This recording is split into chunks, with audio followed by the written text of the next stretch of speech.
Good evening and welcome to the Roseville Joint Union High School District Board of Trustees meeting for Thursday, August 7th, 2021. It's 7:02 and I call this meeting to order. Ms. Huber, will you take roll? Yes. Pete Constant? Here. Heidi Hall? Here. Julie Hirota? Here. Scott Huber? Here. And Andrew Tagg? Here. All 5 members are present for today's meeting. Mr. Hasty, will you lead us in the Pledge of Allegiance tonight?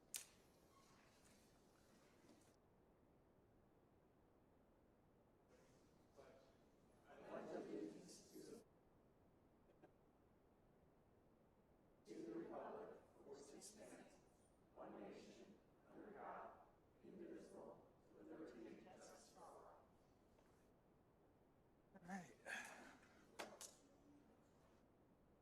Thank you, Rob. Thank you for joining the meeting tonight. There will be an opportunity to speak to the Board of Trustees on items not on the agenda during the public comment item 3.5 and an opportunity to speak to items on the agenda when the item comes up for consideration. Please identify yourself by name if you are an employee of the district, if you have students in the district, or if you're a community member. Also, please announce the subject in which you'd like to address the trustees. If 1 to 9 members wish to comment on agenda or non-agenda items, the timeline for public comment will be 3 minutes. If there are 10 or more members, then the timeline will be 90 seconds. This meeting is being audio and video recorded, and please fill out one of these slips. You can find them in the back to speak. Can you hear me? How are we doing? Where's Chris? Where's Chris? There he is.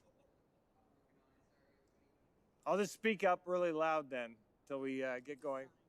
But please fill out one of these slips. I know we have them in the back, and they'll be our staff will be walking around with them as well. Item 3.2 is a report of closed session. We have in closed session. We have on motion of Board Member Constant, seconded by Board Member Huber, the Board of Education voted to approve settlement agreement with special ed case number 202-104-0694. Unanimously approved by the board, which was closed session item 2.1. We also had item 2.2, conference with legal counsel, no reportable action from that item. Communications, item 3.4, Mr. Becker. Okay. I do have one communication I want to put out to the public. There was a text message went out to all community members a little bit earlier today regarding a notice of public hearing on August 26th will be our next regularly scheduled board meeting. The public hearing will be regarding Roseville Joint Union High School District Board election districting. We'll have 2 of these public comment meetings in 2 weeks, and then for the second Thursday of September. And we'll continue to reach out to the public for input on that process going forward. Item 3.5 is public comment for items not on our agenda tonight. And again, there will be an opportunity during information matters to speak to all things related to the start of school update. Yes, Karen Combest. Filled out a form. You did fill out a form. Is this on? Can you hear me? Awesome. Good evening. My name is Karen Combest, and I have a daughter. She's a junior at Oakmont, and she's a newly licensed driver, so you've all been warned. I just want to say she had a great first couple of days of school, so thank you, Roseville Joint, as well as Oakmont. Her only complaint was that she had to wear a mask all day long, but that's not why I'm up here right now, because I know that comes later. I will say that it's a little kind of kills me every single day to watch our kids comply to some mandates. It just hurts my heart. Anyway, I'd like to publicly address the ethnic studies class at Roseville Joint Union High School District. I'd just like to go on public record for that. Everyone's been very receptive, but I want to make sure that it's communicated out to the broad community. So let's just go over the facts. The class was approved by the board in January 2020 as an elective class. It's not currently required for graduation. Currently, there are students that are being arbitrarily placed into this class that did not choose it as an elective, and I've asked for public enrollment information, and I appreciate that that's coming my way, so thank you. Regardless, parents have a right to know what's included in this ethnic studies class before they allow their kids to be in the class. I don't think the course description does it justice. I do have an in-depth copy of the curriculum, and I've reviewed it. Not all of it, but a lot of it. So let me just start with the law. So California Assembly Bill AB 101 passed in the California State Assembly, and it's fully expected to pass in the Senate with a hearing next week, actually. When it does pass, it'll require students to take the class, starting with freshman class of 2025-2026 for graduating class 29-30. It's required to be one semester class, not a year-long ethnic studies class. In addition, there's a lot of nuances. I highly recommend everyone read that. I will also say that the the law specifically says that it must be appropriate for use with pupils of all races, religions, genders, etc., and it not discriminate or promote bias in any way, shape, or form. So that brings me to curriculum. I'm not even sure where to begin. Let me just start with the fact that this ethnic studies class includes materials on Malcolm X, the Black Panther, Black Lives Matter movement, Trayvon Martin. What's missing? It's missing anything related to Martin Luther King, I Have a Dream, the civil rights movement of 1964, not like any ethnic studies class I've ever taken, and clearly missing the content of their character perspective. How did this happen? I'm not exactly sure. There's also some content in that curriculum that has a social identity worksheet that categorizes you, whether you're privileged or targeted, oppressed or oppressor. There's an implicit bias tests and worksheets. There's a checklist. There's white privilege discussions. The book Rethinking Ethnic Studies is used throughout. I could go on, but I think I'm running out of time, although I don't see my ticker. I do appreciate that Ms. Moore, Assistant Superintendent of Education Services, is willing to meet with me and evaluate the class and get some feedback. All right, I will just ask that you don't force kids to take this. You allow parents to have a say. You support and review the modifications. And fundamentally, I would ask the board to not promote discrimination, divisiveness, and to ban CRT, critical race theory. Thank you. Thank you for your comments.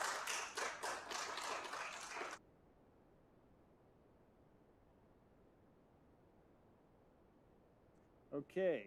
I have speaker cards, but it's not listed on the agenda item. I'm assuming these are more for item 3 or 5.2. Is there anybody that wishes to speak to something not on the agenda? Okay, seeing none. Oh, did you? Okay, yes. Who I am. And what a time to be alive. What a time to have your job, too. I am talking about the first day of school because I think that we should feel a little defeated because the governor sent his goons out again. So our kids lost their parent-attested mask exemption. The CDP. We are going to address, Oh. if you want to address this at 5.2. Okay, is that you guys Yeah, are going to address perfect. it at 5.2? Okay, Yeah. I will. Thank you so much. Okay. Okay. All right, we'll move on to any other? Yep, 3.6 is committee reports. Do we have any? I think we do have a committee report. We have two brief committee reports. The Finance Committee met on Monday. There was only one substantial item on the agenda. That was the review of the legal expenses for the district, which the committee reviewed and went through. No action taken on that. The second is the Policy Committee Policy Committee met, and you will see in the consent agenda a number of policies that have been changed and will be asked for your approval as under the consent agenda. In this particular case, almost all of them, the first, all but BP 3511 and AR 3511 are all just really grammatical style changes and aligning with changes, slight changes in state law. No substantive changes at all in there. And there is one new board policy. It's about integrated waste management, essentially how we are going to deal with the waste that is generated on our sites. And that's our report. All right, thank you, Mr. Constant. And I think there was a Measure D Citizens Oversight Committee, August 9th. Mr. Landon, did you want to give any kind of report on their progress? Sure, that was, we met and we took the Citizens Oversight Committee on a tour of Roseville High School, looking at the new auxiliary gym, as well as some of the other future projects at Roseville High School, and went over the budgets for the Citizens Oversight Committee. Perfect, thank you. All right, we'll move to the consent agenda. Oh, sorry. Yes, I'm going to pull something. Ms. Hirota. I wanted to discuss pulling something off of 4.7, the board bylaws, policies, administrative regs, and it's 0460 board policy, local control, accountability. But I have mostly just questions on it. Okay, I suppose will we pull just I think we one pull of them? We pull 4.7 entirely with, Okay. and I'm going to address board policy 0460. Wait, 0460? Yeah, yes, Okay, so we'll pull 4.7 4.7. and this is the time any member from the public can also request a consent item to be pulled for further discussion. I'll open it up to the public. Seeing none, do we have a motion for all items? Pulling 4.7, but the rest of the consent calendar for approval. I'll move to approve the consent agenda, less 4.7. I'll second that. Okay, motion by Ms. Hirota, second by Mr. Constant. Barbara, will you take the roll? Yes. Pete Constant? Yes. Heidi Hall? Yes. Julie Hirota? Yes. Scott Huber? Yes. And Andrew Tag? Yes, motion passes 5-0. We'll move on to item 5.1, starts information matters, Rsea report. Do we have a Rsea? Is Jessica Ms. Forks here? I brought Natalie too. Natalie's black. Oh, Okay, so it has been welcome to have full classes again and not to have to use Zoom. I'm sorry, Zoom is brutal to have to teach on 2 levels. It's just hard.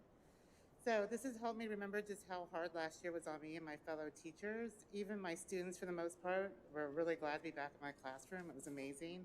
There were a few who like to stay home, but that's okay. Sure. So I just also wanted to urge caution and stuff when we approach COVID in schools. We know it's raising its ugly head as we come back like any virus after a long break. And it's meeting up again with like all the kids. We want to keep our kids in our classrooms. We've missed the energy they bring, and I can devote my full attention to them instead of being split between in-person and Zoom. Okay. It has been a great few days, and I know I want to keep this momentum up, but I'm cautious of how many students could be potentially impacted. Just last night, I received a call from my own son's middle school that he had been exposed day 4 into school. So it's coming. We know it's coming. He's only been in school for 4 days. I'm just urging caution when we're approaching things to make sure that we can keep our kids in our classrooms. So that's all I really want to know, because we really like having them back. It's been amazing for us to have them, and I just really like having my kids and not be on Zoom. And not have my kids out of school either. So I really like that. That's all I have to say. Yep. okay. Item 5.2 is the start of school update with Superintendent Becker. If Chris gets it up over there. All right, yeah, so I'm just going to present on a couple topics with the start of school this week and all the events and activities that have been going on. I just wanted to share with you some of those highlights. Again, just to remind that I've had this up for a month and a half now, and now that we're starting to see this come together. So again, reconnect our staff and students and school communities, provide all students with best possible learning environment, to ensure consistent instructional delivery and positive and academic social progress, and then obviously continue to respond and engage students with gaps in learning and social connection due to the COVID disruptions from this past year. So those are all full steam ahead the last 2 days, and we're excited to see where those lead us here in the next few months. So start of school topics, I'm going to talk about highlights from around the district, and then I'm going to have some staff give you a quick 1 to 2 minute operations update from business, HR, and Ed Services, just so you get an idea of where we're at, some of the challenges and some of the successes, and then just kind of a COVID-19 update on where things are at with that as well. So the best part was being on campuses this week. All staff, district staff are out there. We were back to where we were before things started. And this is what it looks like. I'm just giving you a snapshot, but full rallies, kids everywhere, energy, excitement. I mean, it was a great feeling standing there when kids came into campus. That is Dr. Richter from Roseville. They had a car there with COVID viruses all over it and old computers with Zoom written all over it. He has a sledgehammer hammering it away. So that's how he started his school year, letting out a little bit of frustration over the last year and a half. We got Independence. Look at Wood Creek High School, all the kids there. What was also really cool at about 5:30 in the morning was driving by and seeing all the Wood Creek students doing their senior sunrise. So that was up and going. You have Antelope over there in the corner, all the kids out in the quad, and then some more of our schools here. You see the rally at West Park. West Park finally got to do their first indoor rally, even though they've been open for a year. It was really nice to see that as well. So again, it was good to see the kids interacting, having a great time, including my own son who's a freshman and going through this experience and having a complete blast. And so really it's a credit to our staff, our community, and our kids. I mean, this is a resounding comeback from a long year, 18 months to say the least, and to see our campus look like it did before March 2020. I mean, minus the face covering, everything else was as normal as it can be.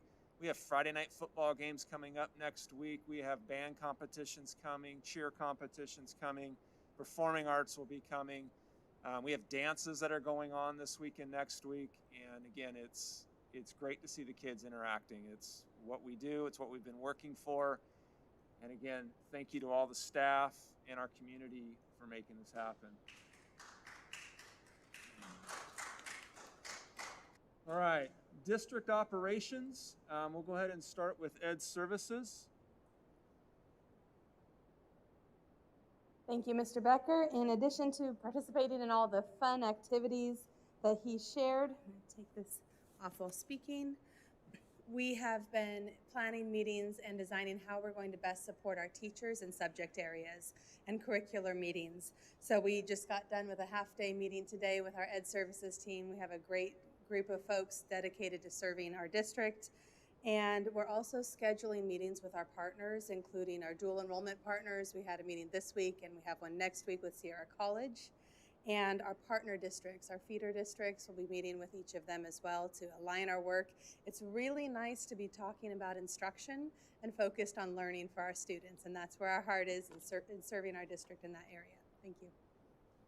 All right, thank you. Joe? Mr. Landon? Yeah, just briefly on the business side, everything's up and running. The grounds were looking great for the start of school. Buses are running. One of the biggest challenges I wanted to briefly mention was in food services. As the board knows, this is the first year with full campuses where we're providing meals for free to all students, and so that's a very big change, where in the past we had a lot less students getting meals because there's only students who are eligible for free and reduced lunch. And so that's been a big challenge, providing meals to all of our students while we're still having a pretty big staffing shortage in food services. You may have seen restaurants or fast food. It's a really hard time to find employees, and so we've been short-staffed. I know we also have some short staff in technology and some other departments, and so that's been a challenge. as we started school, but all the staff is working hard and has been really successful with the opening of school. So thank you. All right. HR, Mr. Basham?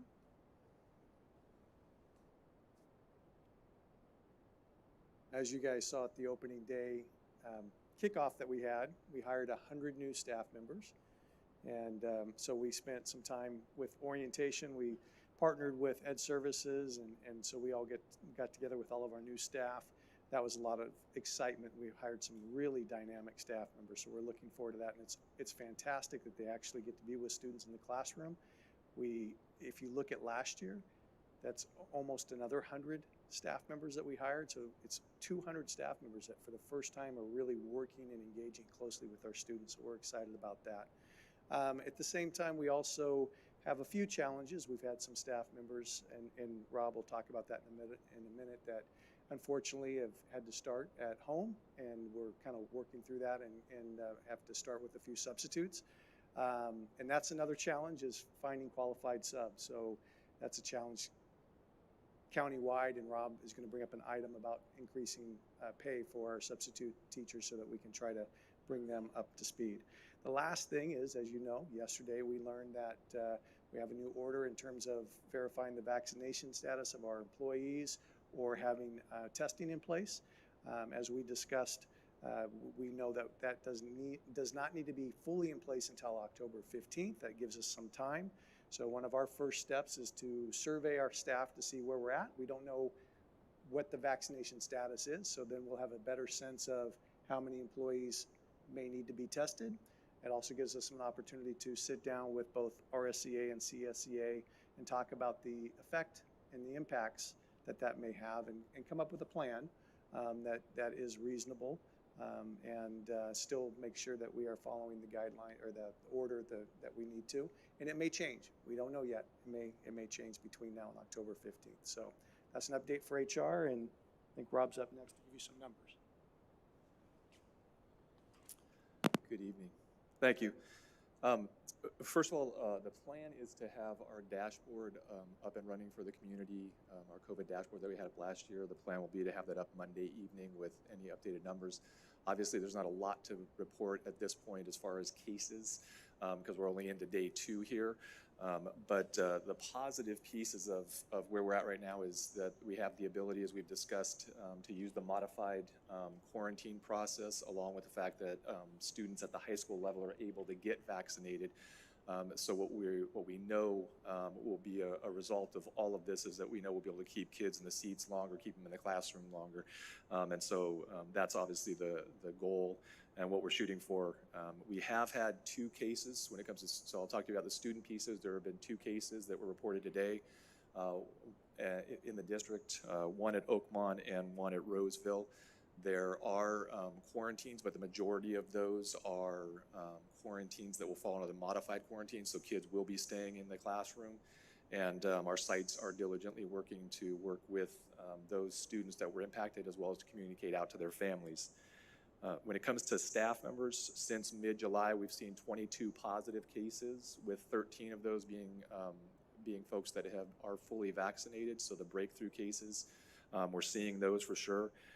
But again, we know that with folks being vaccinated, we're able to keep teachers in classroom, and the use of the mask is obviously gives us the ability to use the modified quarantine over the regular quarantine. So that mask is doing what I think all of us want, which is to keep our kids in the classroom, keep our kids on the campuses, making sure that they're able to participate in after-school activities and really enjoy their high school experience. So, Thank you, Rob. Yep. All right, so that just segued, transition into our COVID-19 update. You know, just like many of you, we're all fatigued, tired, frustrated, bewildered, confused, and every other emotional under the sun as we have participated in all of the ever-changing guidance protocols and things that have come down on us. And we know it'll probably continue to change for a little while longer, and we're adapting as we go. And, you know, we've tried to do everything we can to keep our campuses safe, and at the same time, keep our kids in the right frame of mind and involved in school activities. And And that's where we're at right now. And the first 2 days are a great indication of that, and including what Mr. Hasty was just talking about with modified quarantine, keeping kids on campus and keeping kids, if they stay symptomatic, keeping kids engaged and on campus and having fun, the social piece and the activities. And that's what we're working through right now. And so Mr. Basham talked about, we got the recent requirement yesterday about proof of vaccination for all staff, both paid and non-paid. So that also includes volunteers. So we'll work through that process. We'll work through that with the board and through our council and through our labor groups, and we'll come up with the appropriate solutions and do our best with that. You know, we worked through the exemption piece. We thought we had a plan modeling after another school district, and I think it was 3 hours after I sent it, the CDPH changed, and so we worked our way through that, and so now we have to have the medical verification for the exemption process. And I believe we'll work, I think there's 10 families we'll work with who previously submitted a parent attestation, and so we'll work with those families as they secure the medical confirmation. So there is a window of time to work with those families. So 10 families is a very manageable and a reasonable number to work with that as well. So yeah, we're following the guidelines to the best of our ability. Our kids are doing great. They are doing amazing. They are doing what they need to do. And again, the kids that I've talked to, they just want to be at school and with their friends, and this is what they're going to do. Hopefully it's short-lived. I mean, none of us want to continue doing it. I definitely don't want to wear a mask right now, but I made a bet with my son. So if he's wearing it in class, I will wear it in my meeting. And so, you know, I just, it's kind of how it is. I don't enjoy it. I'm tired of it. You know, I'm ready to move on. I'm ready to see our kids smiling all day. At least they're not wearing them outside, so I do get to see the smiles and the laughter and the goofiness and the silliness that I got to see on Wednesday morning. It really was a treat to see our students and to see their smiles. We're almost there. I think we're almost there, and we're going to get there. And again, I just got to hold together just a little while longer, and then we'll be ready to go. And like I said, hopefully our cases stay low, our quarantines stay low, and we get to the end of this thing sooner than later. So that is my update. Any questions from the board? Board members, questions? Or comments, Yeah, I I'd like think to I think if board members want to give their comments now before we go to public comment, I think that would be appreciated, so. That's what I was Feel going to free. ask, if we could do that before. Go. Well, first I want to say I never thought I'd look forward to seeing traffic in front of our schools and having to sit there and be backed up. It's a good feeling, and I'm glad that things are going well. I got positive feedback from a number of people, including my own child who's still in the district. Look, I know we're not where we wanted to be, and those of you who were here last month know that we had some very strong opinions on how we should be moving forward. But we also told you that we knew the landscape would be changing and that we may have to make some changes. And it seems like every time we take a solid step forward, the rug gets tugged from underneath us, and people who are not close to our students and not close to the educational process decide to make decisions that they think is in the best interests of our students and our families and our teachers.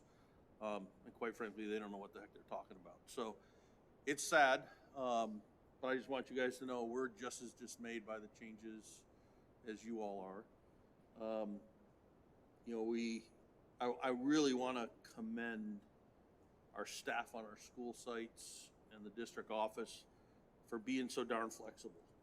You know, we knew that there was going to be a lot of things that we had to do, and as we know, there hasn't been a lot of time to do it, but we met our goal of getting the butts in the seats, and I know that we're all thankful for that. I don't know if the rules are going to change tomorrow.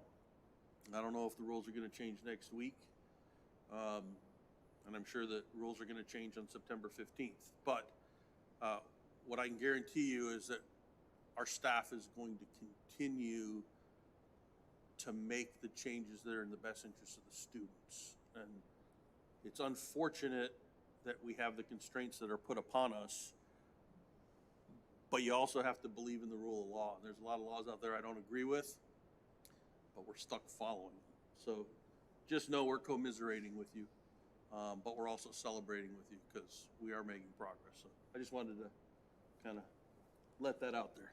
Thanks. Thank you, Mr. Constant. Ms. Hall? I'll wait. Okay. Ms. Hirota?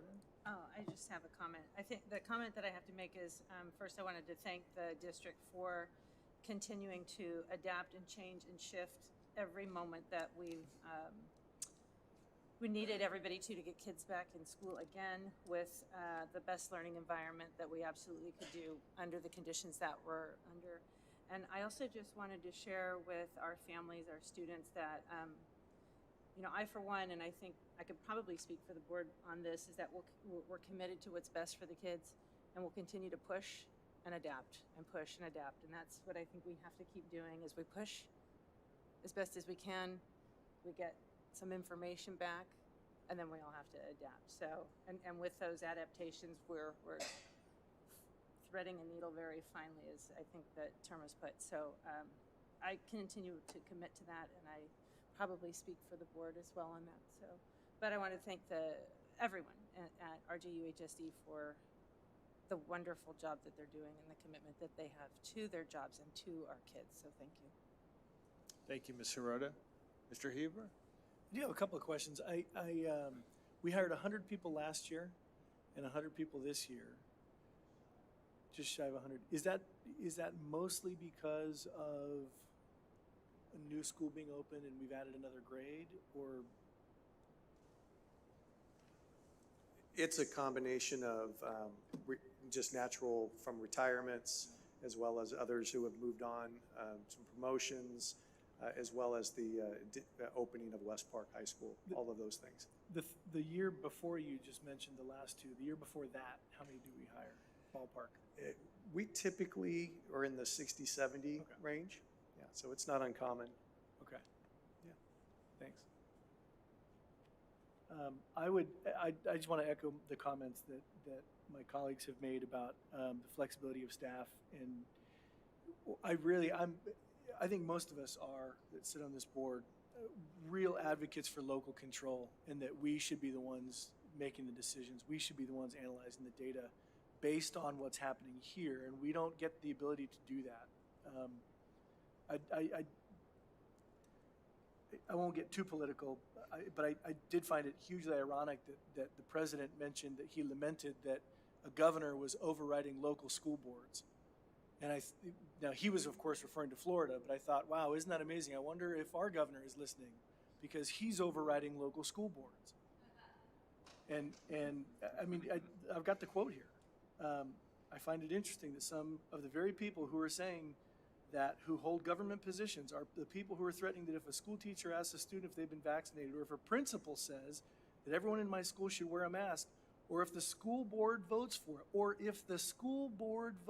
it, that the governor will nullify that. And he said, I find that totally counterintuitive and, quite frankly, disingenuous. I agree with the president on that. I find it totally disingenuous that the governor, and counterintuitive, that the governor would do a one-size-fits-all blanket rule that doesn't take into account local regulation. I'm fine with the one-size-fits-all rule, but include some provision that allows us to modify based on local conditions. And that's where everybody's pulling their hair out here, because we have to fit this one-size-fits-all for the whole state kind of a format. And anyway, I'll get off my soapbox, but I just have to commend staff, because every time something changes, it's like this game of cat and mouse. You know, we get a new rule, and suddenly we have to figure out, okay, well, how do we comply with that? And then they just unannounced, oh, by the way, here's this new modification to this rule. And then you have to figure out, how do we meet that? And I know everything's going to change, and it has been changing for so long. It's frustrating, and I really am glad that, and I hope most of the staff and teachers took advantage of the summer break to decompress. And I think some of the decompression I was watching in the smashing of the Dodge truck that was up on the, which it's funny. I thought that was partly brilliant, and then afterwards I thought, I wonder who cleaned that up.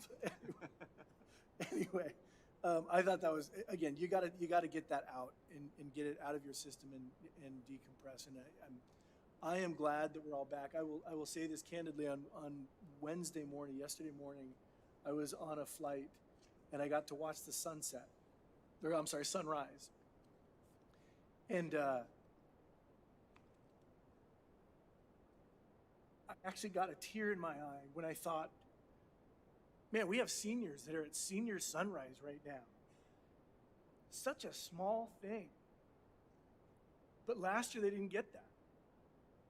And such a small thing, but man, it was such a great, there was no sweeter sunrise than yesterday morning. I took a picture of it. I have it on my phone. Anyway, that's it. I thank you very much. Appreciate it. Thank you, Mr. Huber. And likewise, I would just say I appreciate Superintendent Becker, the district office, principals, teachers, all the work you've done to make this kickoff, make it a normal start of a year. I still keep reflecting to the class of 2020, partially because that's where my daughter was. And they continue on in college in distance learning in a lot of ways and struggling through these same restrictions and how they're learning and developing in their college years. They're in sophomores now. That class of 2020 are sophomores now. And as you all know, we have been through this dance for a long time now. We continue to adapt, and I echo my colleagues' opinions here tonight and what their thoughts are. And as many of you have been following this, understand and know this, that we will do what's best for our students while caring for our teachers and making sure all are safe on our campuses. And that's what we have been doing for over a year and a half now. And we will do as much as we can. And we will look at all options, all opportunities, and until we're stopped. And that is sort of what happened here again. And we're going to continue to advocate. And this board has been a tremendous group of advocators. We've all done different things, and I applaud each of you for the efforts. Ms. Hall, Mr. Constant, Ms. Hirota, Mr. Huber, and what they do. And it's what's right for our students. It's what's best for our students, as Ms. Hirota said, is what is central to how we make policy, how we carry out our job responsibility. But there's a lot of roadblocks, and some of those roadblocks for the time being are insurmountable, and it's a waiting game, it's a changing game. But I am thrilled that kids are back on school. They're back 80-minute periods. They're going to events. Sports is happening, bands happening, cheers happening. That's exciting to me. That really is. So I think I'm an optimist with all of this, and I feel like we've been patient. We're waiting. We're in a little bit of quicksand, and we get out of the quicksand, and then we're a little bit back into it, but we continue to move forward. So just thank you all the parents, all the staff members of the Roseville Joint Union High School District that keep supporting and keep thinking of kids first. So, did you want to go, Ms. Hall, before I take public comment? Sure, yes, I was just waiting to be last. Okay. My son got to start at Roseville High School as well, my little freshman, so that was really exciting. He was happy to go and had a great day, so thank you for that. Yay!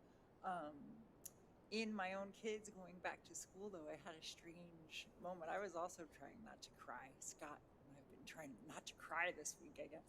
But one of my other sons had his back to school night, and it was adults. It wasn't, students, but it was, the parents could come and you went from class to class, and this was in 6th grade.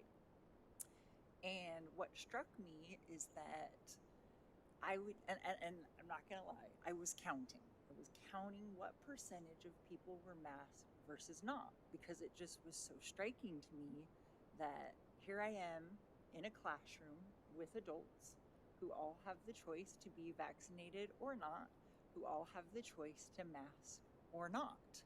And it was about 20, maybe 30% in some of the classrooms where people chose to mask.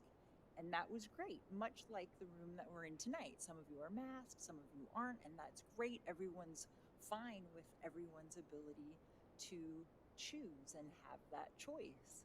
And what struck me about it is just the hypocrisy of it, because it was absolutely no different than a high school class where every single student has the option to get a vaccine. They're all over the age of 12 if they're in high school. And so I just have to ask, I guess us, as a board, we are all very aware that that has nothing to do with science.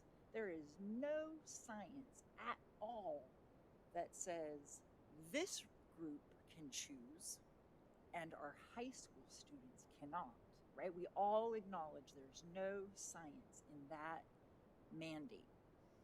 So I guess it begs the question, we keep saying, the same thing, we're pushed up against a wall and we push and we push back and we try. And I agree that we really do that. And at what point do we say no? And at what point do we demand that the state show us the science, right? Because we know that there isn't any. So when can we demand to see what science are they using that says we can all choose and our high school students cannot?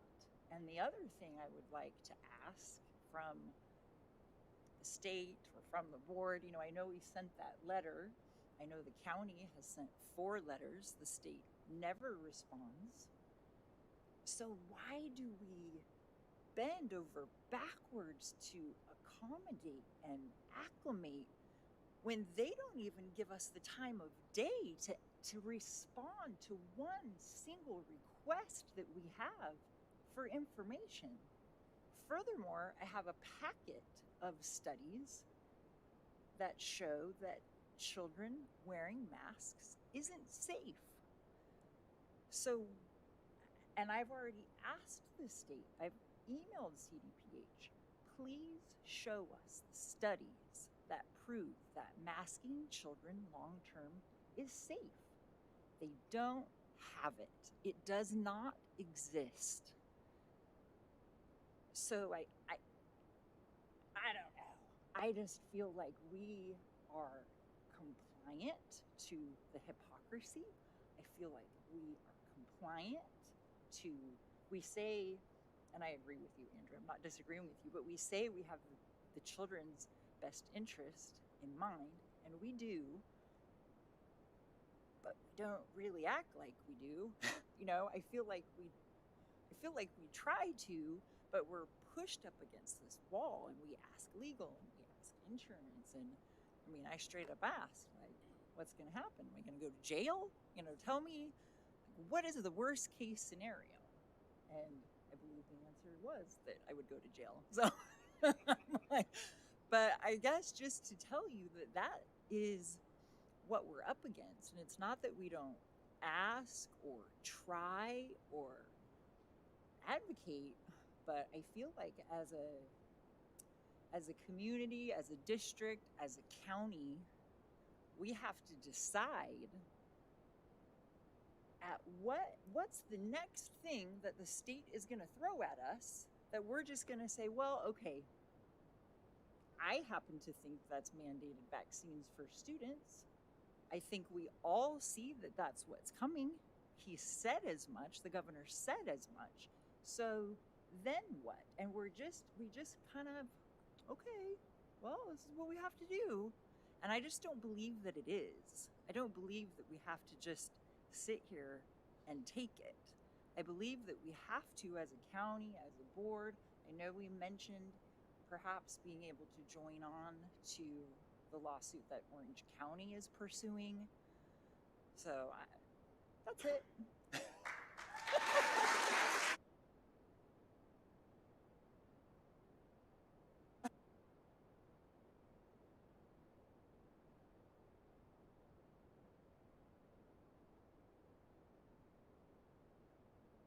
Now I am gonna cry.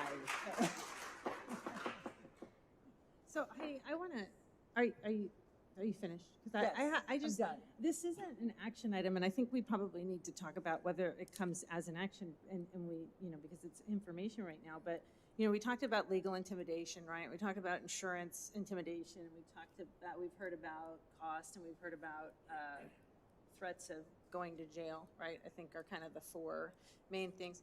I mean, what do you see we do? Like, what do we do? What do we do? What does this board do? Right? I think we. I mean, do we, before we go further, we probably, if you wanted to put it as an action item in some form, or. Well, I think we're all, yeah, I mean, I don't know we're if we in put it as information action. only. I just think Any it's like we're any stuck all the suggestions? time. If it's an action item, we'd have to hear that at another time. Yes, I at think another time. So I'm not asking Yeah. for action. It's just like, what happens? Like, what happens? pray for September 15th. I pray for, praying for September 15th. September 15th will come, right? That day will come. But I think, I mean, Heidi said it perfectly. I mean, it's all of this information. I mean, we have all this information, and yet we feel bound by all this other stuff. And so, and our constituents and families have an expectation of us, and we want to move forward. We can certainly bring it back as some sort of action item if you wanted to craft something, Heidi and or Julie. I mean, it'd have to come back at another meeting, but we can certainly have the discussion. Probably we should hear from hear the public, and then we can come back to make those kind of decisions. So I have a list of, I'll just go in order, and we'll start with you, Karen Combest. Did you want to speak on this one or no? Okay. All right. Let's see. Rodney Cattensee. Am I saying that right?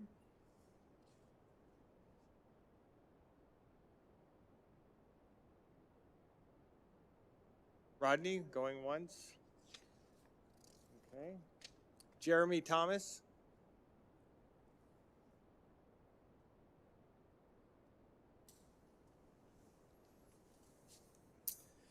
For those of you against mandates, this isn't for you. I wish I could thank you all for being here, but I find myself filled with hate and anger looking at those that are supporting mandates. It takes a sinister, evil, and maniacal individual to torture innocent children or watch it happen. The time for complacency has ended. We have been patient for the last year and a half while our children's mental and physical health deteriorated in the hopes that you, the board, would find common ground with both sides that we can agree on. But it seems you guys are only interested in appeasing one side, and that will not be tolerated any longer. It should have been as easy as having each parent and teacher sign a waiver of liability, leaving the choice up to the parents to mask their children, but you failed to do that. Your cowardice and incompetence are apparent, and if you had any shred of dignity left, you would resign and let someone who cares about these children fill the spot. Better yet, give us our hard-earned tax dollars back and let us pick a school of our choosing. I bet you could find common ground if we did that.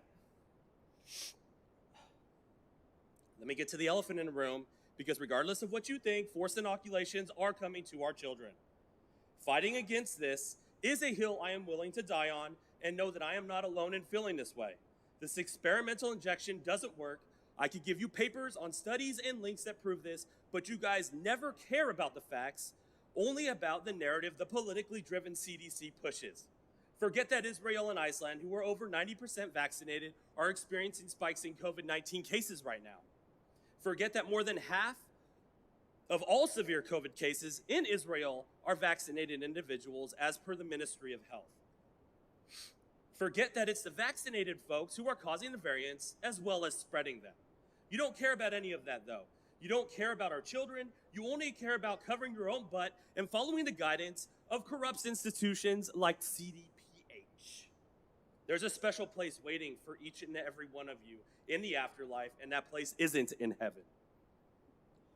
There's a quote by Alan Moore from V for Vendetta. I suggest you look into it. If you go along with the mandate that is inevitably coming to inoculate our children, God help you all. All right, next speaker is Joel Manfredi.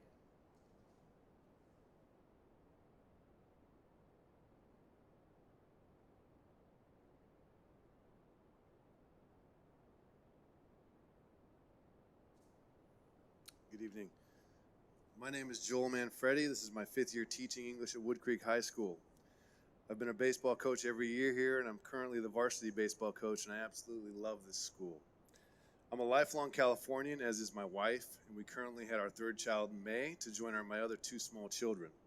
I'm here tonight to express my concerns about the new vaccine mandate regarding teachers initiated by our governor yesterday, and to ask that this is not followed or even considered by our district. I've had 2 discussions with colleagues in the past week where each one said there'd be no way that vaccines would be mandated for teachers. And when it happened, they were shocked. Well, they wouldn't be if they knew the truth. This is not about our health or our children, it's about control. I truly believe that. Did you know that the same test that produced all of those positive COVID numbers this year and last year, the PCR test, has now been ruled by the CDC to be faulty and inaccurate, and they've admitted it can't decipher between COVID and the flu? Did you know that the CDC inflated its positive COVID numbers by 1,600%? Did you know that the CDC has studies which show that masks and hand washing don't prevent COVID? Did you know the CDC also has studies determining the filthy nature of masks we mandate putting on our kids every day, and they recommend against it? Did you know that in the 6 months this COVID shot has been injected into people, that there have been more deaths reported from this vaccine than the 20 years of every single vaccine ever given in America? Over 12,000 as of last month. Did you know that Harvard did a study finding that 1% or less of adverse reactions to vaccines ever get reported to the VAERS website, meaning that those 12,000 could be as little as 1% of the overall fatalities? Did you know that suicides are up 5-fold in this country for children under 18? Did you know that the CDC published a study showing that 99% of all COVID deaths were in people who had pre-existing conditions? 99% from the CDC. Did you know that Pfizer admits that its jab lowers your immune system 5 to 6-fold? Did you know that the CDC has a paper stating that the COVID jab increases death by 30-fold? Did you know that the FDA, which is about to approve this vaccine, gets 75% of its annual budget from pharmaceutical companies through NDAs or new drug applications? This is the same FDA that is supposed to be impartial. Did you know that everything I just told you is a fact and that it's researchable in over 75 articles, interviews, and videos of medical professionals that I emailed to you, all of you, before this meeting started? I didn't make any of this up. It's not like I'm just creating this from some website. It's all true, and it's all being hidden from the American people. The truth is, we're being lied to. And if we don't wake up, our children and our grandchildren won't know the country that we grew up in. Now, I've got 109 freshman students to prepare for tomorrow. I've got a baby to tuck in tonight. So thank you for your time.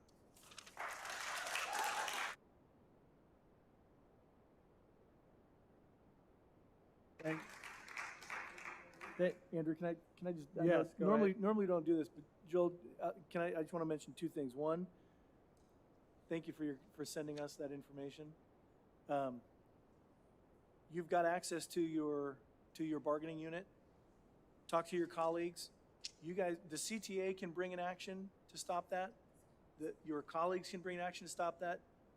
I mean, we are not the only ones, that can take some kind of action. So, and squeeze your baby tight.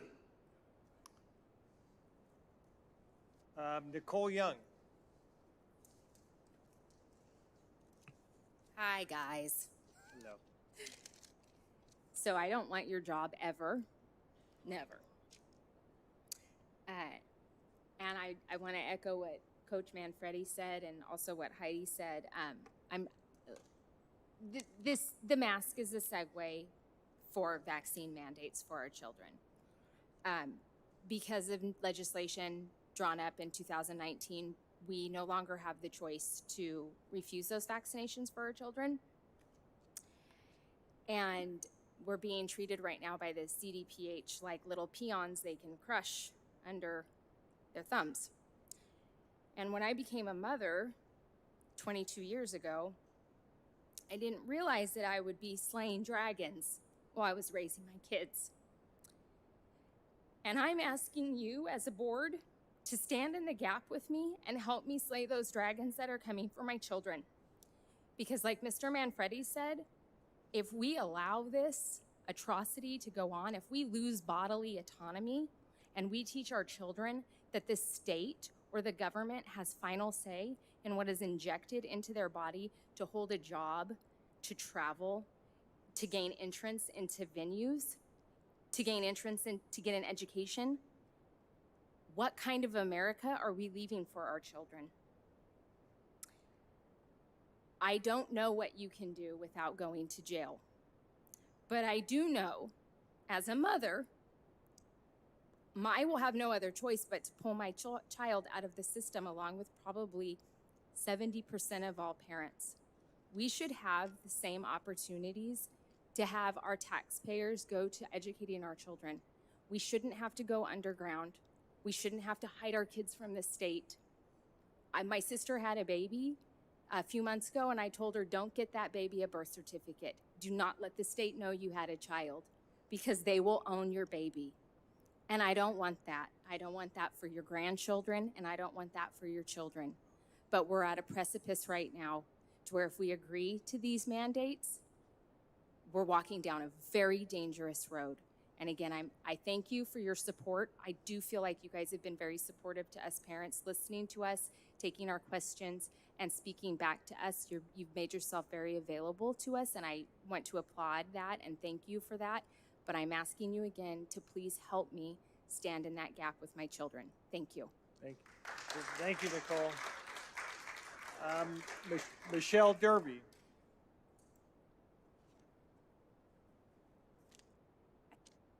Okay, so you asked what we should do. What we should do is boycott, because it's not going to change. And we have children that are going to have children, if they do have children, because these vaccines are going to make problems for those kids, which I am not happy about. My oldest daughter, 16, comes to this school already brainwashed. Not okay with that. My youngest daughter, luckily, I'm around her to influence her 24/7 since this whole thing has happened, and she can even see through the crap. So if we don't do anything right now, if we don't have pushback, I know you say pushback, but I don't see the penal code saying mask or I'm gonna arrest you. I'll go down. I don't care. I don't have a criminal record, but I will go down for my kids. And there's no penal code for it. You know, in fact, there's a penal code. I was just looking this up. A penal code where you cannot have any kind of identity disguise and have a CCW. We have to protect ourselves at some point from the government. Doesn't that kind of sound weird to you? Then vaccine sites on school campuses, 12 and up, they could take my daughter aside and scare tactic her into getting a, whatever you want to call it, experiment. She's not a freaking lab rat, right? And I know you guys feel the same. I know you guys have tried more than any other board from what I've seen. You guys do know it's a joke. But what I'm saying is we're all here to back you up. Let's push back. Let's boycott. Let's not make another Civil War III now, because this is what happened in California. It's overpopulated. People came here to get jobs and live here. And then we had to do a civil war because there's segregation. No one's saying anything. You keep on saying, I'm going to go ahead and mask myself. And look, there's riots all over the country. Do you think they all went to jail? No. Newsom put 17,000 people out of jail just to, flood California again. I mean, we got to do something, and we're here to protect you. And I guarantee you, a majority of the people, even though a lot of them are silent, we will back you if you do something. I feel like you can get local control. I feel like maybe we should be more worried about our kids suffocating and the brain damage and the psychological effects in those lawsuits than the other whatever insurance bullcrap that we're saying. Because the COVID relief package is really, it's always following the money. Okay, here's another thing. Go on to www.ebudget.ca.gov, which now they try to change some words, but they're coming after our kids 12 and under. Did you know that? You want your little innocent child to get jabbed of a thing that's an experiment and not FDA approved? I mean, my mom had bilateral pneumonia and they still try to tell her to vaccinate while she already had COVID, almost dying. It's like, but she's fine now. You know why? Because she had 5 days of hospital treatment. This is just crap. We need to boycott or we're gonna be in a Civil War III and it's gonna get really bad. So I suggest that you guys push back as much as you can. I don't think you're gonna go to jail for it. I really don't. I think a lot of police officers also know that this is a bunch of crap. I know a lot of my friends in LA County, they're over it. Michelle, will you wrap up your comments? I'm done. Thank you so much.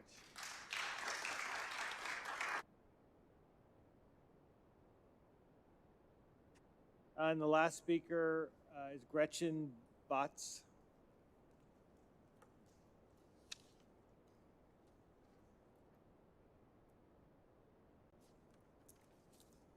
So I didn't come prepared, but I just thank you all because this is my first board meeting, and I just appreciate your guys' attitude. I know I share all of their frustrations, and I'm sure you guys do too. I just wanted to speak to what you said. My husband works for the state. We had this discussion today because he's been fully vaccinated. He works at home. They're not going back in the Senate until after January because of all the fear that they have down there. And he's now being required to get COVID tested twice a week, even staying home. It's ridiculous. It's just never going to stop, and that's my point. It's never going to stop. We have to start coming together. And to your point, I don't know exactly how, but we do need to start pushing back and having civil disobedience because they are out of control at every level. And you guys feel it. You guys have to deal with this. And how much more do you want to deal with? And so that's just my 2 cents, but I really do appreciate each one of you. And your jobs are so hard, and I appreciate what you're doing because it's not easy, and I'm so thankful they're back, and just God bless you guys, and let's do this together. Thank you. Thank you, Gretchen. Thank you. All right.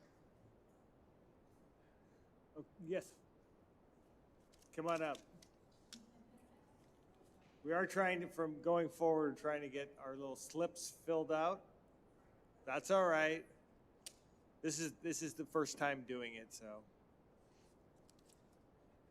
Sorry, I wasn't planning on speaking. That's why I didn't fill it out. My name is Michelle Peterson. I had a 2020 graduate, so I feel your pain, PTSD all the time, especially around graduation. I now have a senior, and thank you very much for bringing the tears to my eyes, because as she left yesterday morning for senior sunrise, it wasn't just a senior sunrise that my son got as well. It was the first normal day of walking onto campus in 2 years. That's a lot to grasp. Through all of that, I've been coming to board meetings now for almost a year. So thank you, Karen. And I do appreciate you guys. And I just wanted to let you guys know that. I know you have our backs. I know you're on the same page. I love you, Heidi. That is everything. I mean, somehow we have to come together. If you go to jail, I will bail you out. I will go with you. You write it down. It's on public record now. We need to come together, because as I'm watching the news, I'm getting more and more irritated as the nurses, the medical field are now being mandated, and then the teachers are teachers. They're coming after our children, and I am the parent last time I checked. I am the one that is going to send her to college. I am the one that pays the bills. I don't think this state should tell me that I need to vaccinate my child with an emergency use only vaccination until you can tell me that this is really what's going on. I just listened to all of these studies about Pfizer. Now I'm really scared that it's 40% effective to the Delta variant. So what's that mean? You're going to just start, how do you know? How's the government going to follow this? And that is the vaccine that is available to all of our under 18-year-olds. So we all need to work together. I do appreciate you guys so much. You know that. I thank you all. I thank you for having our back, even though a lot of people might not think you do. I do know you do. So thank you again. And Thank it you, is Michelle. a great day to be a Viking.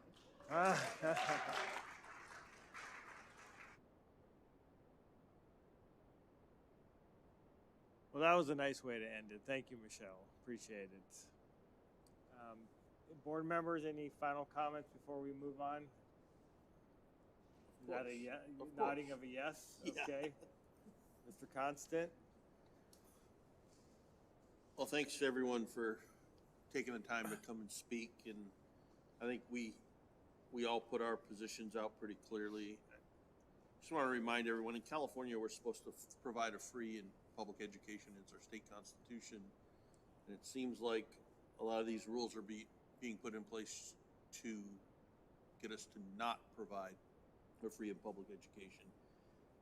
You know, I really feel for the teachers who are being mandated to get the vaccine or get tested against their will. I don't think that is what our government should be doing. And I know a couple people mentioned about vaccinations on school sites. I said it before and I'll say it again. This board isn't going to allow, or at least while I'm on the board, I can't imagine us allowing vaccinations and forced vaccinations to occur on our campuses. You know, we can't control what the state does on state property with their state resources, but we do have control over our schools and our school district. And I, for one, and I'm pretty confident in my colleagues that we won't allow that to happen here.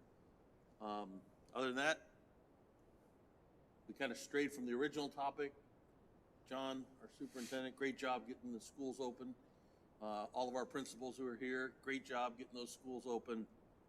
And to the teachers, I know it's tough being in the spot of enforcer that the state has foisted upon you. But I think our policy has been pretty clear. You know where the board and the administration stands. And I just want to also thank the students, because our students in our campuses did a great job yesterday and today. And they are doing what they need to do to make sure that they get a great education in our schools. So we're going to muddle our way through this. It's either going to get a lot better or a lot worse on September 15th, and we'll kind of see where things happen. And this board is committed to figuring out what to do each time they change the rules on us. So stay tuned, because it won't be the same at our next meeting. Can I end on a lighter note? Yeah. If that's okay? There are maybe some principals that have to check the rules, but maybe qualify for hazard pay. Because there are several principals that have one student of a board member at their school, but one of them has two students of a board member and one student of the superintendent. I'll check the hazard pay rules, but you certainly have my sympathies, and two of them are mine. So I thank you. That's how they lull you in. That's how they get you. They fly under the radar first. Then that's where the trouble is. Thank you. I'll end back on a serious note, and I've said this again before, and I understand the frustration. I understand people being upset. I understand the fear of what the government's doing. And I myself am about individual rights as well. Most of this, I think all of us are very much about choice. But again, I reiterate, and I know some of you know this board has probably done more than any other school board in the state of California for getting kids back into school. And I applaud them, my colleagues.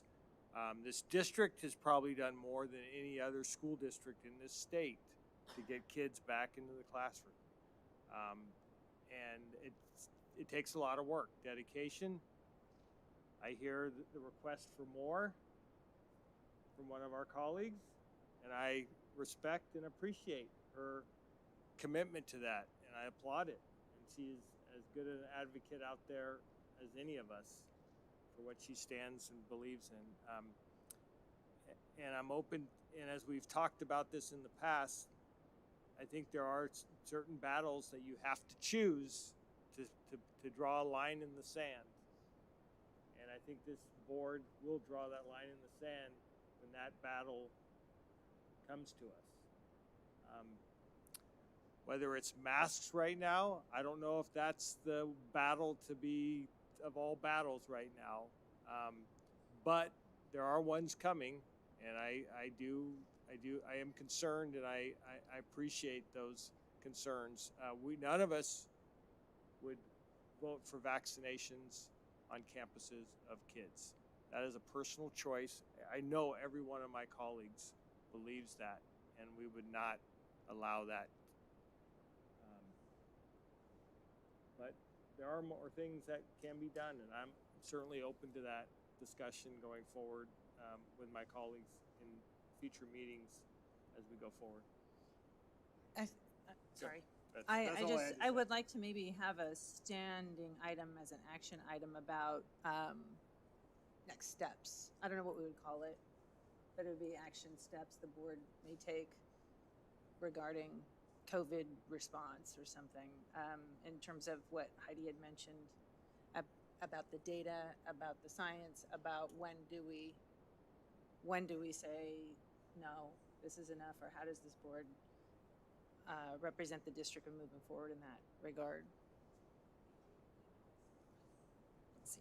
All right, let me scooch closer. I did email today Dr. Oldham and one of our Board of Supervisors just to reach out to see if there's any way that, counties can coalesce, because I think we've all seen, there are lots of schools that feel exactly the same way that we Districts, do. lots of there's districts. Districts, entire counties. So it's not like we are alone. It just takes one district to do it first, whatever that is. I don't know what that is. My other concern to Dr. Oldham, and this again was from the Tuesday press briefing, at the end, once no reporters can ask any more questions, Gavin Newsom says, well, this virus can be eradicated in 1 month. We can eradicate it in just 1 month. And that's blatantly false. I mean, it's not only irresponsible to say that, it's false. And so I really reached out to Dr. Oldham. I said, as a county public health officer, can you make some kind of statement reputing that, and just explain to the people of the state and of the county deserve to have factual information and realistic expectations. And COVID-0 is not one. It especially is not one in 1 month. So this rhetoric that he spews, someone, a county public health officer has got to be able to join with other county public health officers and challenge these things. So they haven't responded yet, and whether they will or not. But I mean, I don't know what the action item looks like or what we can do. But I did reach out to them to just kind of get some ideas, and I asked, like, what can we do as a county, as a district? And so they'll eventually get back to me. Bonnie always eventually gets back to me. She was on vacation, but. Well, I mean, I could leave it to, two board members. If you want to bring an action, when you figure out what that action item is, bring it back for a possible agendized. I don't know if I've heard that what exactly that is. I don't know if it's going to change between now and the I right know. time. So I don't know. Maybe it's I don't know if we're going COVID too far committee down of this. two or something. We but- may be going too far down this rabbit hole in this discussion. Well, maybe but- it's a next steps, COVID next steps, or Yeah, board.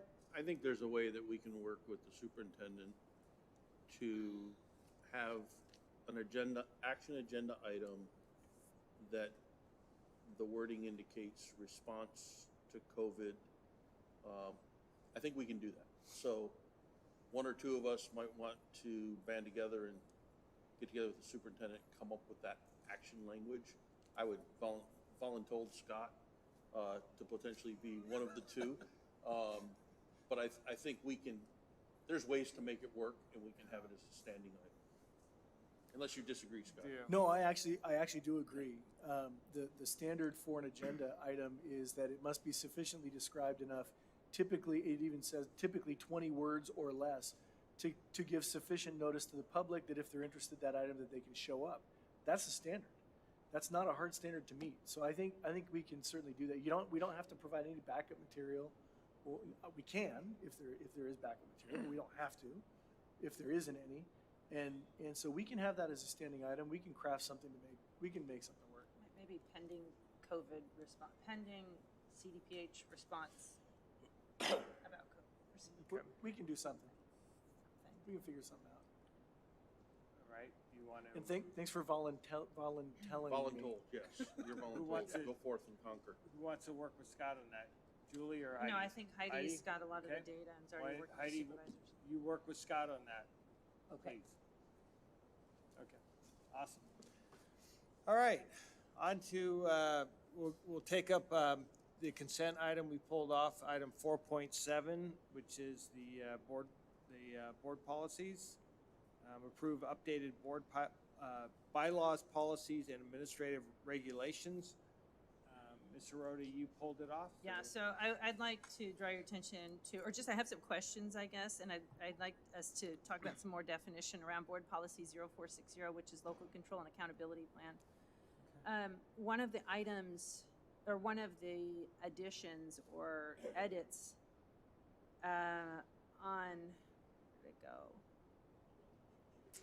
I'm on board policy 0460. Oh, board. Page 2.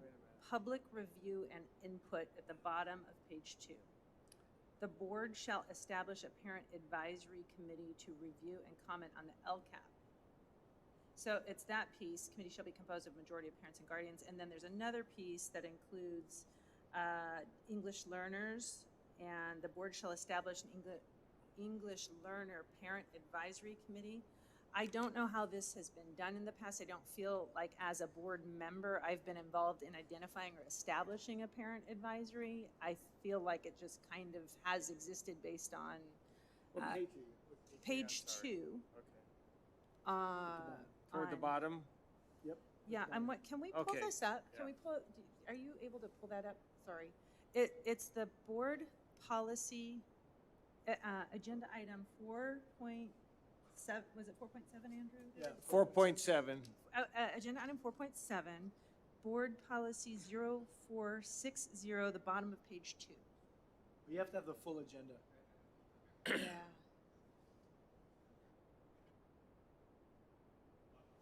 Sure, come on up, Dr. Moore. So, Dr. Moore, just for your history, from my point of reference, which is only my point of reference, is that last year's a really hard example. I won't even use last year. So, gathering input from parents has been done in a variety of ways at a variety of schools. And I don't know what the board involvement in terms of establishing a parent advisory is. And I'm not necessarily recommending that we define that today. And I don't know how much board involvement is needed. But I'd like to have just a conversation about that with the 5 of us here. Is it up yet? Can you pull up board policy 0460?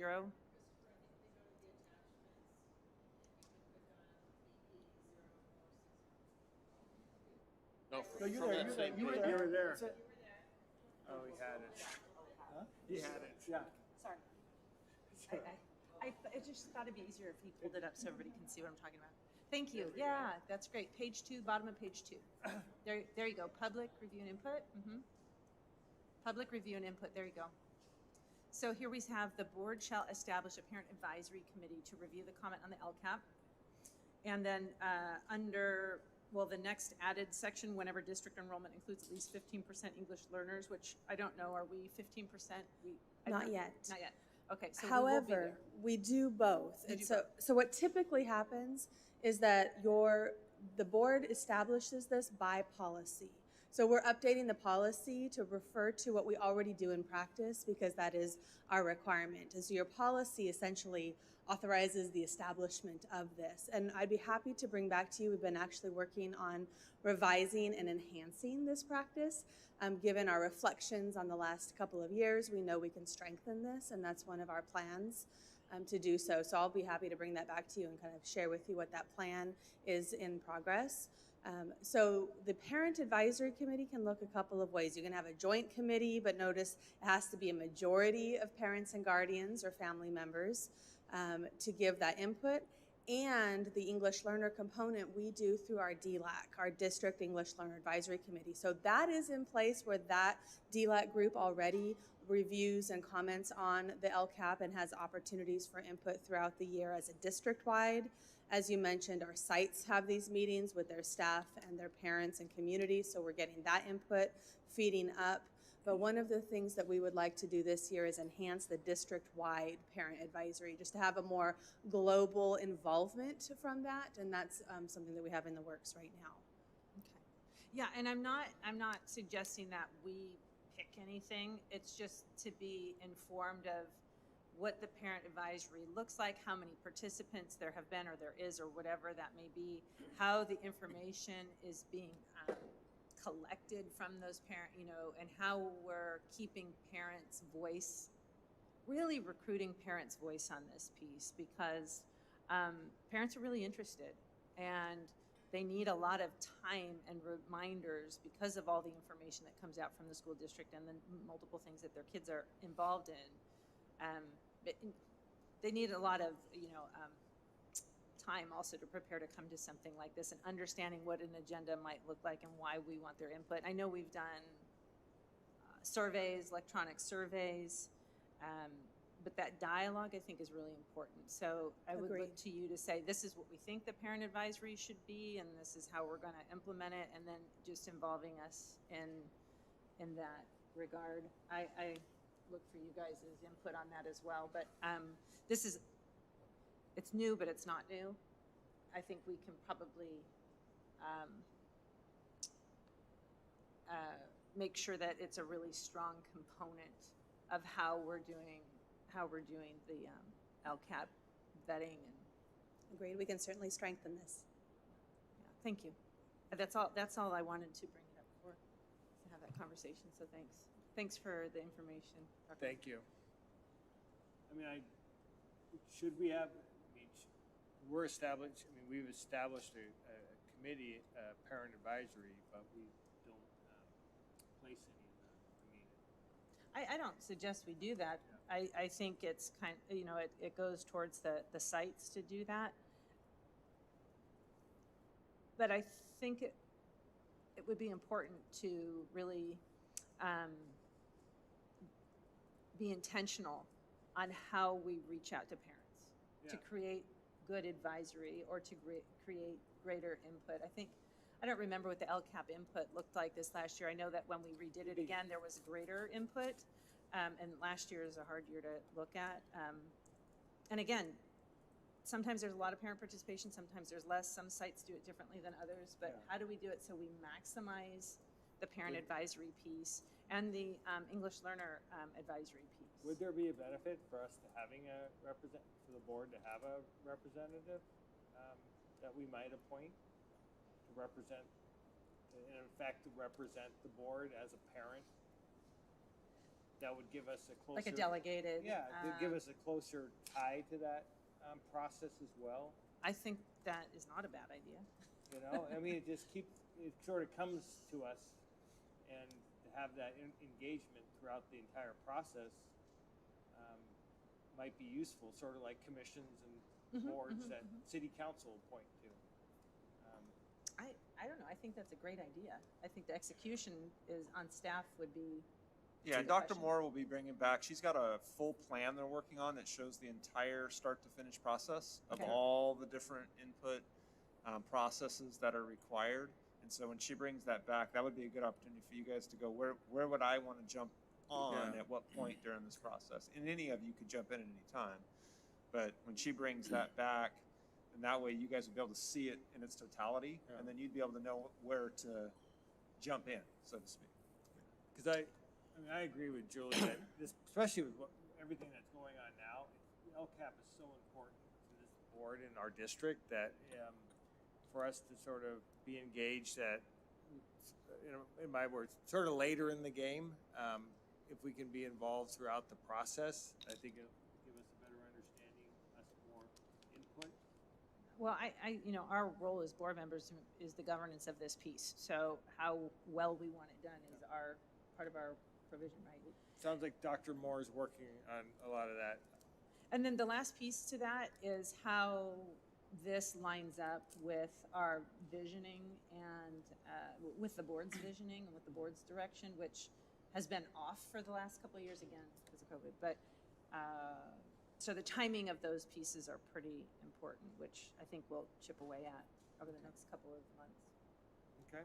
Okay, thanks for reviewing it, and thank you for your help in pulling that back up. Okay. So we have a motion to approve. I move to 4.7. approve 4.7. Second. The motion by Ms. Hirota, second by Mr. Constant. Barbara, will you take the roll? Yes. Pete Constant, Yep. Heidi Hall, Yes. Julie Hirota, Yes. Scott Huber, Yes. Andrew Taylor. Yes, motion passes 5-0. And again, thank you to Pete Constant and Heidi Hall for their work on the board policy committee. I think I assigned Pete and Heidi to every committee, so Pretty much. that's Getting your $20 worth. I'm getting my $20 worth out of at least the committees that I've met lately. They're not assigned to every committee, but the ones that are meeting lately. So thank you both. Item 6.1, proposed increase to the daily pay rate for substitute teachers. Presenting Executive Director Rob Hasty. I'm not Brad, don't do that. Good evening again. The purpose of this agenda item is to propose a pay rate increase for substitute teachers with the effective date of August 13th. As you're aware, hiring and retaining quality substitute teachers has proven very difficult, especially with COVID. Again, this year we continue to have a smaller pool of substitute teachers available than in past years. Last year we increased our daily rate in efforts to add to our substitute teaching pool, and it did prove to be successful. In some consultation with neighboring districts, we know that many of them are also looking at increasing their daily rates in hopes of attracting additional substitute teachers to their school districts.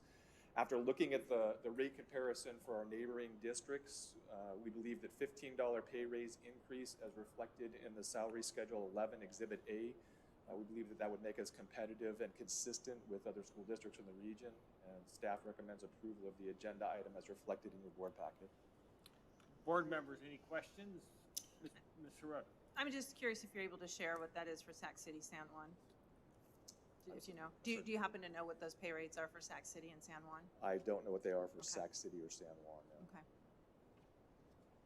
The districts we compared were Dry. We looked at Dry Creek. We looked at Rockland. We looked at Eureka. All of our surrounding districts. Mr. Constant? Mostly an editorial comment. Thanks, Joe, for getting me the information I requested on how much of our budget goes towards substitute teaching, because I got to tell you, I'm new, obviously, got a lot to learn. But when I learned how little our substitutes made, I almost fell out of my chair. We have in our budget about $850,000 a year for substitute teachers, which is a fraction about that big. When you look at the hours and the rates, it's literally minimum wage. It's sad. So I would really like to see us move towards making substitute teaching pay meaningful. Obviously being very cautious and cognizant of the compaction issues that you could have with the salaries of full-time teachers. It's not like we want to be careful that we don't cause issues there. but substitute teaching should be valued a little higher in my perspective. I just wanted to make that comment. I know, I don't know if everyone agrees, but I think that's something we should be looking at as we move forward. This is a good step, but essentially they can get their Starbucks on the way in and the way out, and they lost their race. So I just had to make the comment. Again, it's one of these, as a newbie, you see something like this and you're shocked because it's just so low. So I would just like to see us give this some attention going forward. Not to say I oppose this tonight, but it's just something I really think we need to look at. To go higher than this. Yes, higher than minimum wage, please. Okay. Mr. Huber. Yeah, I actually have a question, and I could really just echo what Pete said. My question is maybe more of a little bit more pragmatic. Is this high enough to attract enough teachers here that you need versus having them go somewhere else because someone else is paying more? And the second part of my question, while you're thinking about an answer to that one, is would there be value in us giving more, raising those rates, recognizing that this is the first tier, and then you automatically have more if you need more authority, you've already got it? Or does it matter, because I don't want you to be in a scenario where you need 10 substitute teachers, you don't have them, and the next board meeting is 5 weeks away. Sure. Yeah. You see what I mean? Yeah. I would be in favor of creating a higher threshold right now. I mean, I guess the first question, is this enough to attract teachers to come here, substitutes? So yes, it makes us competitive with our neighboring distance. The concern would be this, is if we can keep doing this, if we do this, then Rockland does this. And we just keep finding ourselves in this situation where we're competing and we're competing after the same pool. And so we want to be careful that we're not at a point where we are forcing the other districts to increase and go $5, $10 more than us, because that's the situation that we would find ourselves in that competing process. Right now, we know that the districts around us are in the 130 to 135 range. And so, yes, it makes us competitive, and I'd be cautious about trying to continue to do that piece. Although I agree with Pete 100%, I just think we'll find ourselves in a never-ending battle of continually increasing our sub-rates, and our surrounding districts will do the same thing. Well, and that's the compaction that Pete talks about, because if you were to take the rate of a regular teacher and divide it by the number of, let's just say, by 184 days, right, and say, okay, here's how much we're going to pay, there's no real benefit to being an actual teacher to sign on for the whole year. You can just work like Uber. You can teach whatever days you feel like. Sure. And I don't mean to, there's no slight in any of those comments. I'm just saying, Sure. it is, Pete more eloquently called it a compaction issue. I think there's. What is the hourly rate here? How many hours per day is this? It's 6.5 hours, I believe. 6.5 Sorry. hours? 135. So they actually get paid for the 3 periods that they're subbing for. So when you go to 135 and you're teaching the 3 periods, it's really 4.5 hours. It comes out to $30 an hour. Wait, but how many hours are you on campus? They don't get paid for the prep period that they're just sitting around. Now, if they get put into another class, what oftentimes happens, they get paid an additional amount for that additional period. So this 135, they'll get paid another it'll get paid another period's worth Another third on top of that. Yeah. Yeah. So it can get up to 160 or so a day if they're working every period. They're not necessarily doing anything on that prep period. No, because the lesson plans have been given to them and things like that. So oftentimes, though, they work 4 periods. So The principal secretary will put them in That's that $30 class. an hour. Well, it is, but it's not. I mean, if you have a period 1, a period 2, and a period 4, it's not like you own period 3 and can go make some money somewhere else. I mean, it's a day rate. It's not an hourly rate. It's not a classroom rate. It's a day rate. And so, and I'm not looking for us to solve this today, and I agree exactly with what Scott said. We don't want to make professional substitutes out of teachers. There's got to be a difference between a full-time teacher and a substitute teacher. And obviously something we have to discuss with Rsea, and we need to have meaningful discussions. I just want to say that I think we should put more value into our substitutes and pay them more. And granted, comps, they come around and they bite you, but we do that with our teachers too. We don't want to be at the bottom of the pay scale. We want to pay what we can afford and value them for their work. So My personal feeling is we should approve this tonight, and we should be conscious of this. And as we look at our budget, and as we have our discussions with Rsea, which we're gonna be talking about here in a minute, these are issues that we should be talking about and find a way to make a value statement in our payment to substitutes. That's my philosophy. I would agree. One quick, to the long-term daily rate, that's 15 plus days in the same, subbing for the same teacher? Same teacher, it has to be 15 days consecutively. Speaking up as the husband of a teacher, and I'll say this, there is no substitute teacher, virtually no substitute teacher, who doesn't put in preparation. There are hours before, there are hours in their prep period, there are hours the next, afterwards to prepare for, even if it's for just a couple of days, for the next day. They put in more time than just the hours. So it's not just the 4.5 hours in class. Yes, we only pay for the hours actually taught in class, but there is more time in it than that. And anyway. And you're gonna very rarely hear me push us to spend more money. That is true. Because you guys know me. But with that, unless there's more comments, I'd like to make a motion. We'll just open up to the public for public comment on this. Seeing none, bring it back to the board. Motion. No, Go I ahead. would like to Sorry. consider a ceiling based on the fill rate. So maybe if there's trouble filling, there's an opportunity to extend that rate. So if you need 20 subs and you're getting 8,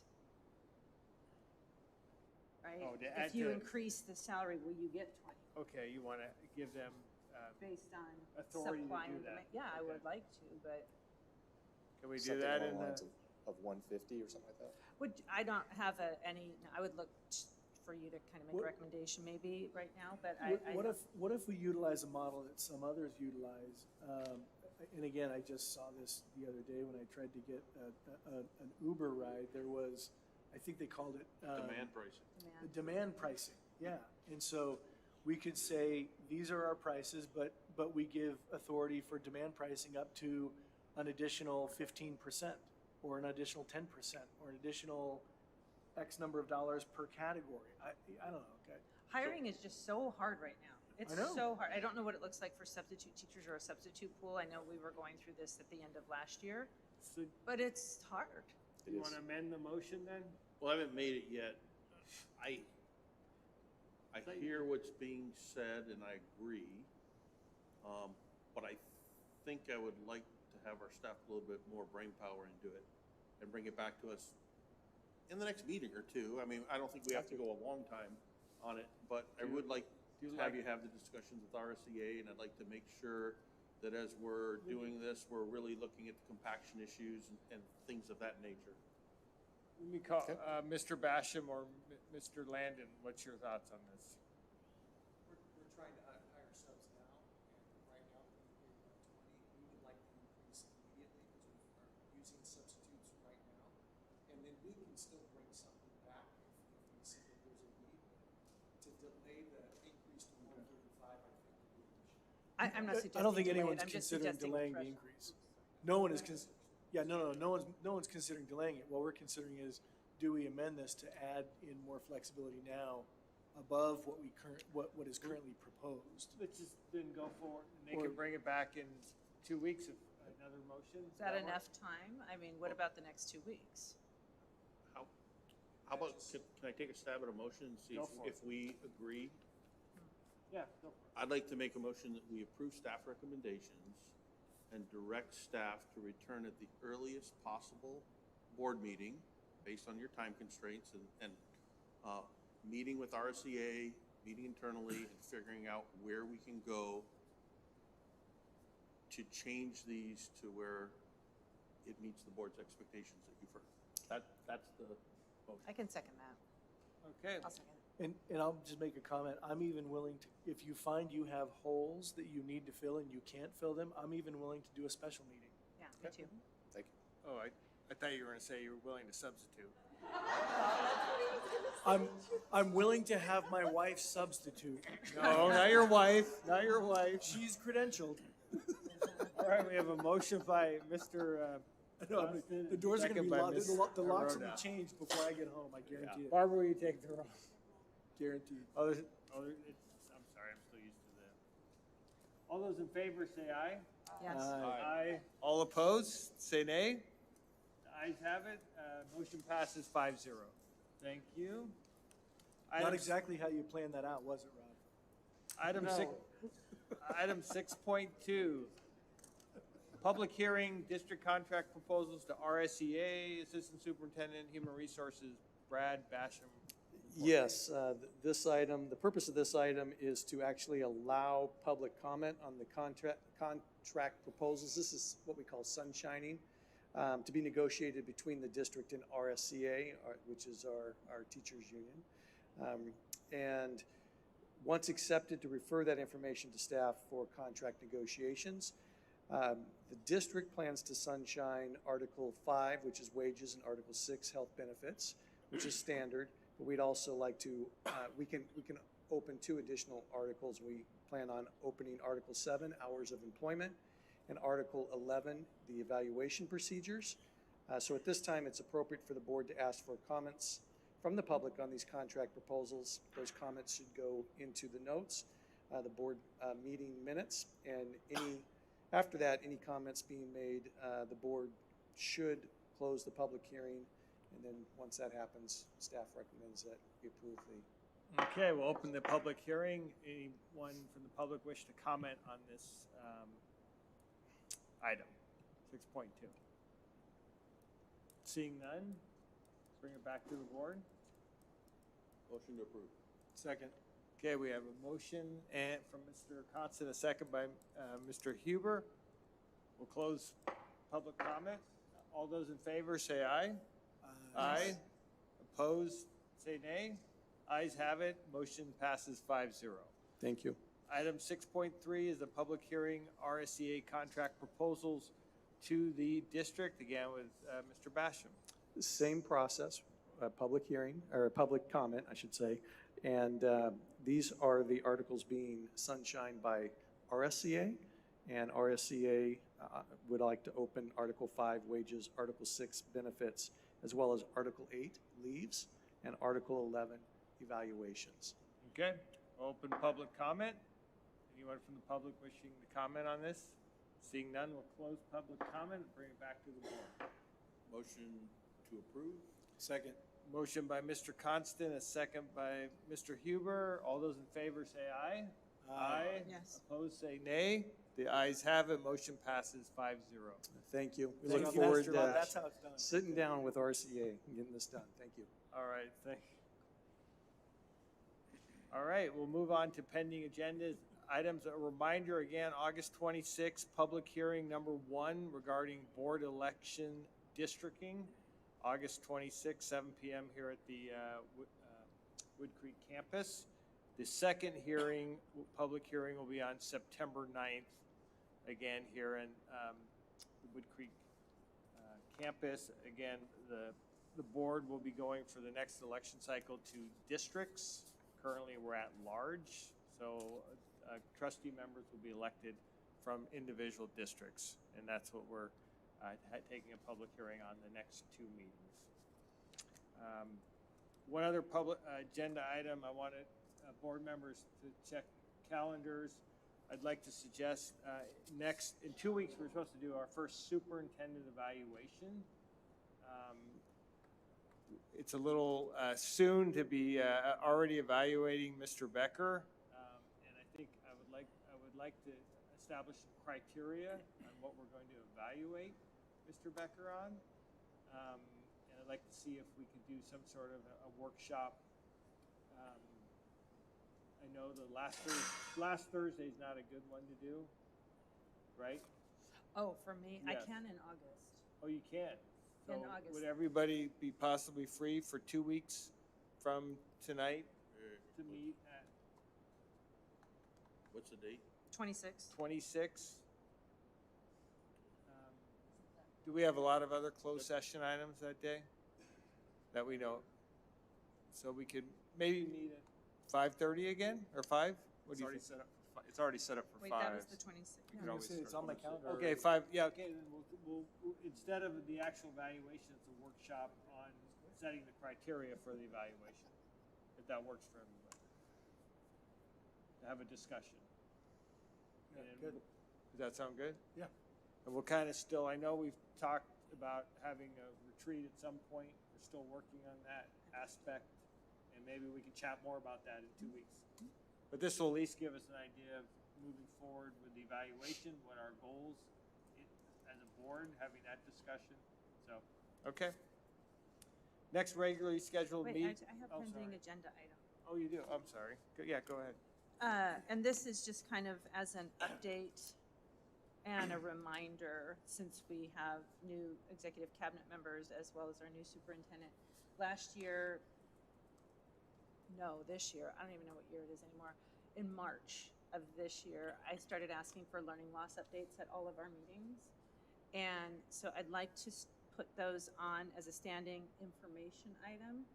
And I think what part of the discussion can be, you know, what are the assessment tools that are out there? And I want to start taking steps of like, what does this look like? And even if it's a 5-minute information item, I'd like to see that on all future agendas until we have a formal plan, or I don't know until when, but that's what I would like to see. Maybe after the August 26th, beginning September.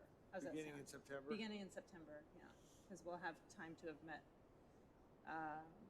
in that workshop setting Okay. in August. Any other pending agenda items people would like to request? Okay. All right. Next regularly scheduled meeting is going to be Thursday, August 26th here at Wood Creek High School. Closed session. We'll meet at 5 p.m. for our workshop, and the open session meetings at 7 p.m. And again, it'll be the first public hearing for our election districts. And board and staff comments. Mr. Basham, Mr. Landon. Yeah, so just thank you for making the comment about the districting. That's going to be on August 26th. I just want to mention that we've had placed an advertisement in the newspaper, or the Press Tribune, that'll come out, as well as we sent out an email today, and we'll communicate on social media as well, so that way everybody knows that we're going to have these public hearings and they have an opportunity to be a part. And we'll have both our attorney as well as our demographer here who will go over the process and answer any questions, as well as begin to collect input from the public. Perfect. Thank you, Mr. Landon, and thank you for taking the lead on that. And it's a work in process, and so we'll get through it over the next few months. Dr. Moore. Okay. Ms. Hall. Just that the kickoff event was really fun and exciting. It was my first one, and I thought it was, I don't know, refreshing, energizing, and I like my new shirt. So thank you for the new swag. It was great seeing, I don't know, I think 100 people had, their photo of their kid on the first day of school, and kids that were driving on their first day of school, the juniors and seniors. So it's just exciting, and I hope that it's a great year and everyone's back, and we'll see what kind of progress we can make to keep it that way.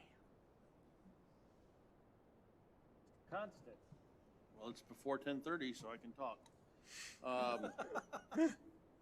I've mentioned most of this already, so I'll be pretty quick. Just loved all the activity. Got an opportunity, obviously, to go to the kickoff event, which was also my first as a board member. Great to see that. Great to learn more about all our new staff members with the 2 truths and a lie. That was fun. Got to go to the Oakmont blue and white football game. It's great being back in those football stands and watching the game. I started my CSBA Trustees Masters program. I got one of the courses done, 20% done.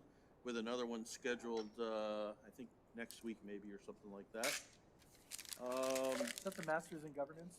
Yeah, Masters in Governance, or whatever that thing is. With like the 9 modules. They're just gonna try and make me smarter. Is that possible? We didn't, I don't think it's possible. We didn't mention it, but I think we should. It was great to see the West Park boosters get approved in the consent agenda so they can start raising money from our parents and really building the school activities. Those are always fun.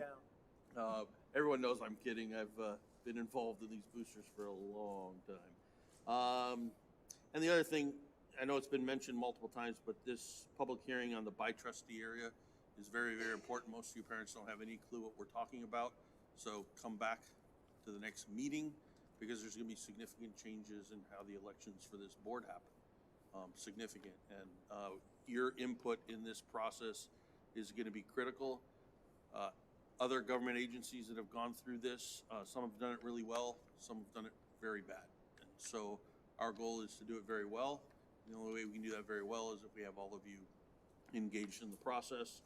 So I look forward to that, and that is all of my comments. Thanks. Ms. Hirota. I'm looking forward to a great year. Thank you. Welcome back. Mr. Huber. I could probably just say ditto. I'm looking forward to a great year and welcome back, everybody. I appreciate all of the effort to get the schools open, and I hope you've been able to feel the excitement as well on campus. And I bet you probably missed some of the excitement on campus. So, that's it. Mr. Becker. Oh, no, wait, I'm sorry, I lied. There's one other thing. I do want to make a comment. I apologize. The Monday kickoff, I had anticipated being there. I woke up feeling a little bit under the weather. Gratefully, all of my COVID tests came back negative. It was some pre-pandemic bug that I got that went away as quickly as it came on. But I want to make a special comment. I did hear from at least 4 or 5 individuals about what a great talk that you gave on behalf of the board, Andrew, and I wanted to say thank you. You sent me your comments. I read them. They were fantastic, and I appreciate your leadership, and I appreciate the comments you made there, and I just didn't want it to go unsaid. Oh, thank you very much, Scott. Appreciate that. That test willingly, or did someone force it upon you? I took it twice willingly. Okay, just checking. It was my own free will and choice. Mr. Becker. A couple thank yous. First, it should be a welcome back, but I also want to welcome back. There's 2 SROs in this room, Officer Valdivia, Officer Wernley, our RPD officers. Welcome back. And I'll add in our Placer County Sheriff at Granite Bay and our Sac County Sheriff SROs at Antelope. They are all amazing. And as districts are no longer utilizing their services, not as long as I'm here, I'll keep these guys around because they're just awesome individuals and they take care of our kids. Second, to our principals, just a fabulous start to the school year. The stuff you and your staff pulled off this week. I wish I could have shown all the pictures, but I think Cabinet went on like teenage Instagram picture overload with all the things going on your campuses this week, and it was just a refreshing feeling that we are working our way back and kids are doing the things that kids should be doing on our campuses. And lastly, to the teachers, because they were high energy this week as well. They brought their A game. They clearly were refreshed this summer, and I've heard from so many kids just how excited they are to be back and the relationships already being established with their teachers. So thank you to them as well. Thank you. And I just add, I really thought the kickoff went really well, and I appreciate the nice remarks, Scott. But I really enjoyed John Becker's remarks at the event, and it reminded me of the reasons we hired John to be the superintendent here at the district. And I thought you nailed it, and I just loved what you had to say, and I think you're going to do great things in this district. Also, commend Rob and Brad, the new duo. They did a great job hosting, and the new comedy team at Roseville Joint Union High School District. So you guys did a very nice job, and so it's a good event, and I hope that's going to be a great year. I think it will be. And with that, we'll adjourn tonight's meeting. Have a great night.